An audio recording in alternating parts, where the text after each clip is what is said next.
Welcome to Chillin' 101. We hope this video helps. Add the BNB Smart Chain Network to Metamask first so the wallet shows BNB gas fees and denominates them correctly. In Metamask, open Settings Networks, add network, and enter chain ID 56 and a compatible RPC so fees display in BNB.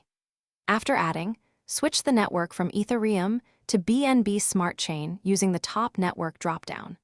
Confirm the native currency reads BNB and that your wallet balance updates, because gas is always paid in BNB on this network. When you create a transaction, press Continue, then click Edit or Advance to view the suggested gas price in GUI. Metamask shows gas price and gas limit.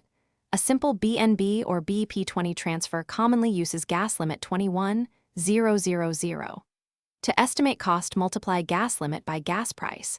For example, 21,000 times 5 GUI equals 105,000 GUI, which is 0.000105 BNB, because 1 GUI is 1/1000th of a BNB.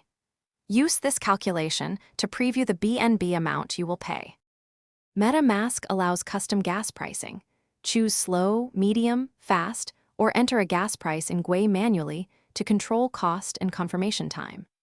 Verify recommended values on a BSC gas tracker before editing. Typical ranges might be 520 GUI depending on congestion. If a transaction stalls, you can speed up by resubmitting with a higher gas price or cancel by sending a 0 BNB transaction with the same non-C and higher gas price. Always confirm the final fee in BNB before confirming the transaction. Thanks for watching. Consider subscribing if we helped you.